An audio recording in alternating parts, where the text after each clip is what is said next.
Brian and Kenzie in the morning. And Chicago's alternative all day. Q101. Well, night 2 of Q101's Twisted 2025 will feature Miles Smith and Cake. And we are stoked to have John McCrea of Cake on the phone with us right now. So welcome in. How you doing, bud? Hey, good. Yourself? Excellent, excellent. When we go through Cake's history with Q101, it goes all the way back. And Cake's, it's her third Twisted appearance. First was in 2010 at the House of Blues when we still did it over at the House of Blues. I don't know if you have any memories of that. I know that you like to take a nap when you come to town and don't just go rush out and take over the town. I've heard that about you, John. Well, yeah, afternoons are great for that. I don't nap in the evening or morning, but right before I go on stage, I like to just be in a dark room with no people and I don't necessarily even fall asleep, but just sort of do a reset. I think it makes the show better. People I don't know very well, but talking at me right before going on. People, they're the worst, right? Well, I like people, but just not right before I got to do a weird thing. You're like the opposite of most rock stars. You're like, why are all these groupies here? I want to take a nap. You'd be surprised. People can get tired of just about anything. Also, this is the first show at the Aragon since 2012 for Cake, so that's got to be pretty exciting to come back to Chicago and play a venue, because all our venues are so unique and different in the theater form or, the history of them, and I know you guys have played them all, but we're stoked about that. Me too. I like it when venue is beautiful, like the Aragon. Are you going to give away a Christmas tree on stage at the Aragon? You guys are known for the trees. I love the hashtags of Cake Forest, Cake Tree, hashtag People Win with Cake. Your IG is full of great winners of winning the trees to help the environment. But I was wondering, is it going to be a Christmas tree for Q101's Twisted Christmas? It depends what we can find. But, yeah, it seems like that would make a lot of sense. The one problem with giving a tree away in December is that it's kind of going to be a while before you could plant a tree in Chicago, which might be tough for people to have it. I guess they'd have to have the tree in their house for a few months. Well, you've got me thinking about this. I'm going to have to talk to our manager and see what's going to happen. But thanks for reminding me. This is a logistical issue. You get them like a little pine tree, like a mini Christmas tree. They can just take care of it, put some lights on it outside, and then plant it when it's spring, and it would be perfect. Yeah, as long as it's not too big in case they have to have it inside. Like the Griswold's tree, it just shows up on stage. Right. Last summer, whoever was getting the trees, I forget who was doing it, but they said they had a hard time finding reasonable-sized trees, and they were buying these giant trees that people couldn't fit in their cars or trucks or anything. And anyway, so you got to be careful about it. Trees like crowd surfing to the winner. Right. I feel like I created another problem for you that you didn't want about figuring out this tree situation for Twisted. I'm sorry about that, John. No, it's okay. No, you're just doing your job, and I should do mine. This is like he likes to be in quiet rooms because people like you come up here and just ruin his time and make him overthink. Yeah, sorry about that. Yeah, it's all good. Well, make sure you get your tickets at Q101.com for this night with Cake and Miles Smith. And being a fan for so long, I can remember hearing The Distance in my car with my subwoofer the first time and just cranking it. He's going the distance. And it's just such a pump-up, hype song that it's one of those songs with such an awesome hook and a guitar riff and everything that it could be used as a Chicago Bears montage video for 4 games in a row this week. But really, as I did a deeper dive on this song years ago, I remember it's kind of a sad song when you describe it as a song about success and failure of success, where because there's no success, these words really got me, where you said you can explode into the world with great magnificence and still feel like the guy underneath the Mickey Mouse head with the fan batteries that have stopped working properly. And it's dark under there, and then everybody wants your autograph. I wonder where you were at a place when you wrote that song. Actually, Greg Brown wrote most of that song, and he was feeling that same way. We were just sort of having a sort of moderate amount of success with the first album, but even that was enough to sort of give us a taste of what it's like, and it's ironic. It's actually this weird sort of inversion where you get a lot of something and it feels like actually there's a lot, it displaces other things that are important. And gratitude sounds really corny, but it's like having gratitude about whatever you actually have is really the key, because when you get a lot of the thing that you think that you want, it doesn't necessarily make you make everything all perfect. No, you know what I love about your music is it just, you know, it goes across generations. Like Brian remembers that song, you know, dropping and listening to it, I'm assuming on a cassette in his car. And then It was a CD, come on. Okay, sorry, I don't know. And then my son, it comes home last night from School of Rock. He's 11. And he goes, I'm learning a song by Cake called The Distance. He goes, it's really cool. Have you ever heard this before? I go, yes, I've heard that song. They're going to be at Twisted Christmas. And he freaked out being able to play this song with a band that's big enough to be at Twisted Christmas. It really put it in perspective for him. But he's 11 and is now just finding the song and loves it. That's the real clincher for me, is if people like young people like your stuff, they don't try to like something because they feel like they're culturally obligated to. If a 5-year-old or a 10-year-old or 11-year-old is into it, it's a good litmus for me. They're the most brutal critics of anybody, so it's true. You know it's good. Yeah. So I guess what Kenzie's saying is if you can have Tristan, her son, come up on stage at Twisted and play The Distance with you. I was sensing that coming next. Yeah. Honestly, I don't think he'd want to do that. He'd be terrified. Don't worry. I don't think it's healthy for somebody that age to get into that kind of a natural situation. I don't think somebody that age should be a star on social networking. Amen. Amen. We go to, one of your other biggest songs, Short Skirt, Long Jacket. That video always stuck with me because you could have just had like Pam Anderson in that video and called it a day. But instead you had people on the beach in headphones playing the song for them for the first time, seeing what they think. And it was just hilarious because I remember the guy at the end, it says unemployed guy. And he says, I just paid $80,000 to divorce my wife. If she was a little bit more like this broad, I probably would have stayed with her. And yeah. I thought that was amazing. And I wondered if there was a specific woman that inspired that song. I did. I think at one point I was trying to come up with song ideas, and I did see somebody wearing that outfit. And it just struck me as odd. It seems like if you're cold, you should just wear a longer skirt and whatever. I wasn't, it didn't upset me. It just seemed like a really interesting fashion flex. Then somebody was talking about the stock market, like how when the economy is good, it affects the length of skirts, and it was really not about my own personal life. So, Cake, Night 2, Q101's Twisted 2025. Get your tickets at Q101.com right now before they're gone. And another thing that we're super fans of here is The Sopranos. Early in the season, when Christopher is trying to get recognized as a gangster and then finally does get his name in the papers and he goes and steals 20 newspapers because his name is in there, then the song, Frank Sinatra, your song Frank Sinatra is playing. And I couldn't think of a more perfect song. Sopranos was so good at placing songs for scenes and creating a mood or a vibe. And I was curious how that worked. Did David Chase, the creator of The Sopranos, call you, or how did that work? I don't know who called us. I know that one of the writers, Matthew Weiner, who went on to do Mad Men, I think he was a fan, and he was one of the main writers for The Sopranos. So I think it was Matthew's fault. Listen, I got to just get a promise from you, too, that you guys are going to play your War Pigs cover at Twisted.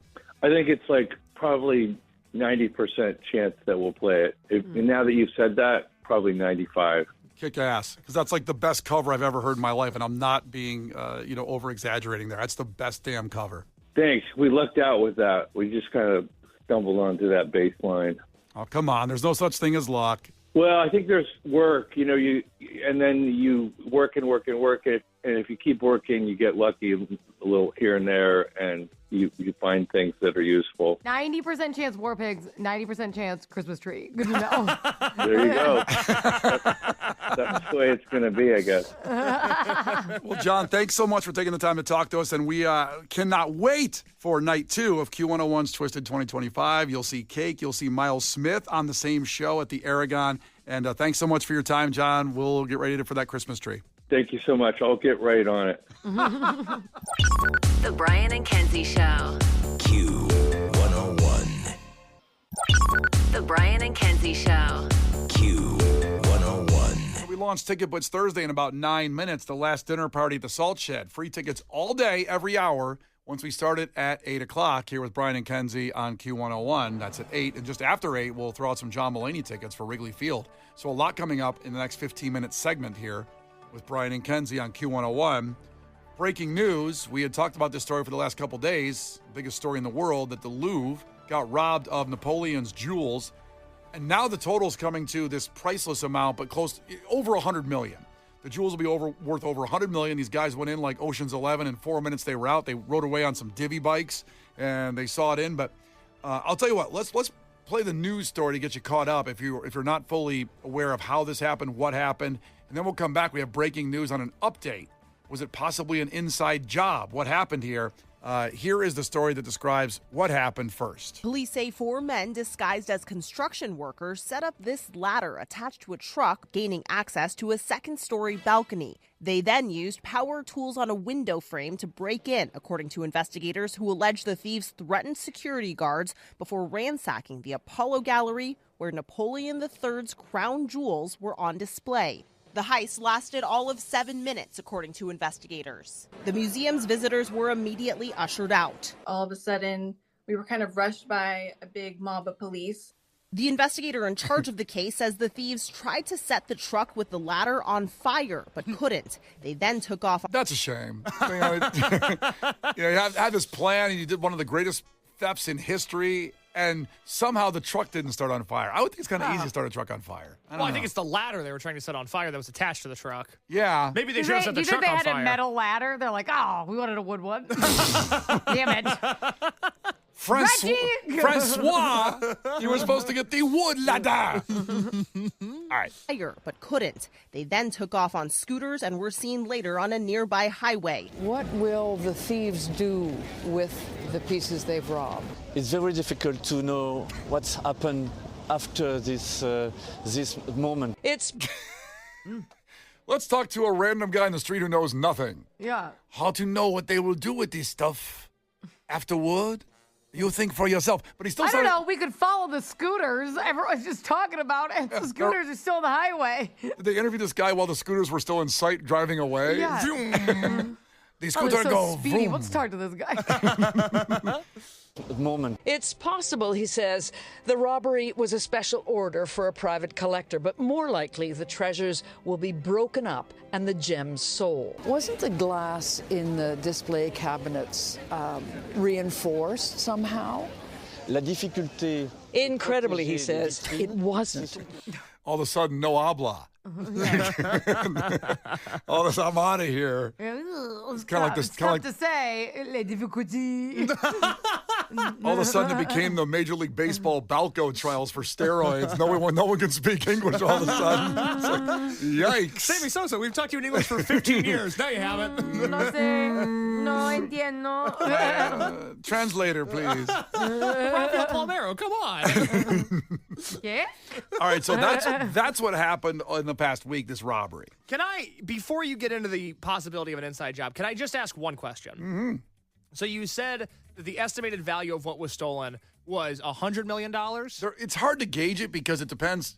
What's only worth what is someone's willing to pay for it. Everybody's got a price. But they're saying the value, like one piece alone was $30 million. And so it's over 100, but also in this priceless realm. But I will say, breaking up these pieces, like if you're smashing them, one of the reasons these are worth so much is because of the entirety of the piece. Like being able to buy Napoleon's wife's necklace versus just a necklace full of rubies. So it's worth that much, but if you're actually going to break it up, you're going to lose. I mean, you're still getting a lot of money, unfortunately, but you are going to lose some of the value. I would think so. But maybe it's the sports contract brain in me where every athlete makes $100 million now, so I'm just sort of numb to it. But I expected these to be worth more. and hey, $100 million, nothing to sneeze at. No. I wouldn't say no. More than walking around money. Well, hey, you feel good about yourself for a day. I don't Yeah. know, walking around money, break off a piece. But Yeah. I just thought it would be worth more with the way we're talking about it. It really is because in the old days, $1 million was a lot of money. When you said someone had like $1 million, it was a lot. And to your point, like Josh Giddey with the Bulls, $100 million contract, and that wasn't even considered a big deal. It was like, okay, I'll give him $100 million for 4 years. That's fine. Just to have him go away. Just get him out of my office. But this isn't $1 million. This is $100 million. Again, sounds awesome. Would love to have it myself. I just expected the number to start with a B as in billion. Really? Yes. No, not for Jewel. No, $1 billion. Well, the Titanic thing is worth $1 billion, right? Was the Titanic thing worth $1 billion? That blue big diamond? Was that a bill? The heart of the ocean? Yeah. That wasn't worth $1 billion. I mean, it was probably just, a CZ I mean, there if you in the movie. found it in the ocean after the bitch threw it in, maybe. I guess could have ended world hunger, but whatever. I don't know what the market is for jewels. Again, shout out James and Sons Fine Jewelers. Love them. I've never been in the market to purchase anything from them. I just assumed that Napoleon's jewels would be worth more than $100 million. But it's not every jewel he ever had. Do you know what I mean? No, not really. It's a few pieces. It's a few necklaces and a crown. That's a lot of money for like 4 things. They didn't have his Rolex to put in there, too. By the way, the Heart of the Ocean necklace in the Titanic, it's fictional, but it was estimated to be worth $500 million, that diamond. Yeah. And that was then. And so with inflation, it's probably $1 billion now. And that old lady just threw it in the ocean and didn't tell her husband of all those years, like, I could have this thing. I want to hit that woman so hard, because she married a different guy and then had like 17 kids with him. You know how stressed she probably was providing? And meanwhile, she was sitting on $500 million. She could have left for her children, her grandchildren, helped out her husband, helped out starving people. She was the most selfish piece of crap at the end of that movie. He probably worked in a coal mine, too. That's what I mean. Like That's what Rudy? I'm saying. He gets blown up in a mill like Rudy's friend. Do you know how many nights he just didn't get to fall asleep thinking about trying to have his family not starve to death, and she just had that in her pocket? Oh. Well, anyway, jewels are worth a lot. Sorry they're not worth a bill, Case. But don't apologize to me. Apologize to the Louvre. While the Louvre director acknowledges failure after the jewel heist, they were called in. Well, it's hard to call it a win. Well, they were called in as an investigator said, well, maybe this was so easy it was an inside job. And the Louvre's director on Wednesday acknowledged, quote, a terrible failure. Yeah, pretty much. At the Paris tourist attraction after those jewels were taken in 7 minutes, as you heard in the story. And it's the most visited museum. That's the world's most visited museum. That surprised me. I would have thought it was the Field Museum here. Because that's like awesome. Yeah, Over the Louvre? The world's? Yeah, the dinosaur is awesome. Sue's great in there. A couple hundred dinosaurs in there now, too. They do. I love it. Isn't this, and I could be wrong, I'm just raw dogging this question. Didn't Kim Kardashian get robbed in Paris when she got like thrown in the bathtub and they stole all of her diamonds? Yep. What's going on with Paris? Do you think it's the same people? Don't wear your jewels there. And also the possibility that it could have been a targeted attack, like somebody paid somebody to do it because they want that thing in their poker room or something so they can show their buddies. I just think it's odd that massive like diamond theft is so, it's not that common, right? And No. it just keeps happening in Paris. Yeah. But It's so Pink Panther-y. I think that's where all the diamonds are, though. I don't know. I don't know a good place to find like old diamonds. Okay, but think here. about it. Kim Kardashian wears her diamonds all the time, and she lives in L.A. She went to Paris on a one-off and gets thrown in a bathtub and gets robbed. Yeah, it's a tough one. Yeah. Also, Right. the Paris people always eating those croissants and cheese, and then people probably think like, what are they going to do? Throw a croissant at me to stop me? It was weak ass people there to fight back. So I'm taking your diamonds. Well, I'm trying to figure out who would be the type of person to hire somebody to then rob the Louvre, because other than Mr. Burns, I'm coming up empty on who would hire a crew like that. Well, also, how do you hire those people without getting in trouble? The dark web. Like, how do you, like if I made a Facebook status right now, like, looking for some sneaky people, like, I just feel like it's very easy. Like, how do you hire these people? Well, you do set up a thirst trap like that first, and you see what comes your way, and then eventually one of those guys that can do $100 million diamond heist comes your way. Because I was interested, and I never did it, I was interested in finding somebody at one point who would be good at hacking something. I'm not going to say it was just an account thing. And, No, say more. No. You can't just put that out. You can't put that out there and not tell us what it was for. And if you go on like Reddit and stuff, and like certain areas, people list like that you can hire them to like hack an account. Say if you wanted to get like back into your account because you got locked out, like things like that, you can do it. But I'm scared that if I hire someone to do that, they're just going to hack me. Like, like if I give them all my information and you pay them, and I'll just break into her account and like sell it. You know, how do people hire people for this stuff? So, did that person do that to you? I was too scared. I don't believe you. I think you hired the hacker. I was too scared. By the way, so in the testimony in the French Senate, the Louvre director Laurence Descartes said that the museum had a shortage of security cameras outside the monument. That's it. That's how they got away with $100 million. We didn't go to Amazon and buy a $5 security camera. That worked pretty well, by the way. No Ring doorbell cam on the Louvre. And then also other weaknesses exposed. And these thieves were really good at exposing those little weaknesses and just said, we can just throw it in there when most people think you can't do it. And they did it. They took the next step and did it, like the Ocean's 11 guys. Like the guys in the town. They just went ahead and did it. They slipped in and slipped out. Got 8 pieces of jewels worth over $100 million. And they had to, that person, by the way, said she'll resign as the Louvre director if necessary, which is, I guess, pretty honorable. But maybe before you get fired, it's cool to say, like, I'm out of here. I don't know. I guess. I don't know. If I was just director of the Louvre, I maybe just wouldn't allow the heist in the first place. That's what she's, trying to cover up here by quitting. The Brian and Kenzie Show. On Q 101. So those John Mulaney tickets for Wrigley Field, huge tickets coming up in just about 120 seconds with Brian and Kenzie on Q101. First, tomorrow, our broadcast at this time from Alexander's in St. Charles. We'll still include the normal things we do on Friday, like Case's movie review. And it's Haunted Month, so he's doing the Texas Chainsaw Massacre tomorrow, the original movie. Ooh. I believe it was the remake that had Jessica Biel in it. Oh. That was like her introduction. Like that was her first big movie, if I remember correctly. The remake. I understand. The first movie came out in 1974. The one I'm going to watch today. She wasn't born, I don't think Jessica Biel's in that one. No, I don't think she was born. But okay, well, let's stop the presses and confirm the Jessica Biel fact because I can see that you're frothing at the mouth. I know. I want to see if that's her first movie real quick. Yeah, no, hey, we got nothing else going on. Well, it's God, fun. there's so many of them. It's just hard to find how, you have to click on all these? Well, remake, you mean 2013? No, I'm on Jessica Biel's page. I'm not on the Texas Chainsaw Massacre page. He's looking at Jessica Biel was in the 2003 The Texas Chainsaw Massacre film. Yeah, she had done she did The Rules of Attraction, which is a pretty good movie. She did that first, so then the Texas Chainsaw Massacre, one of her first movies, so. Okay, well, I'm glad we got that out of the way. Now we have our Jessica Biel history down, but tomorrow... Hold on. Joe checked in from Franklin Park and said, you can't forget I now pronounce you Chuck and Larry, that gift that everybody tweets out with her in her underwear. Thank you for checking in for Franklin Park, Joe. I appreciate you. I think we can forget that. That gift that everybody tweets out. Okay. I've never done that in my life. You said that to me yesterday. You sent that one to me. Yeah. One of my favorites. All right, Casey. You see, it's cool to pretend that you're gay so you can grab a pair of boobs every once in a while. Hell yes. The movie's really good. Yeah. So anyway, Texas Chainsaw Massacre, the original, tomorrow you'll review. Yes, no, nothing like a stressful week to go home on a Thursday and watch Texas Chainsaw Massacre. I'm sure tonight will be awesome. I'll be really calm and collected, and I'll come to Alexander's tomorrow feeling really positive and upbeat. And you got to do it in front of people, too, which is a little more intriguing when you're doing a horror movie in front of people. You know me, I'm so shy. Oh, yeah. So...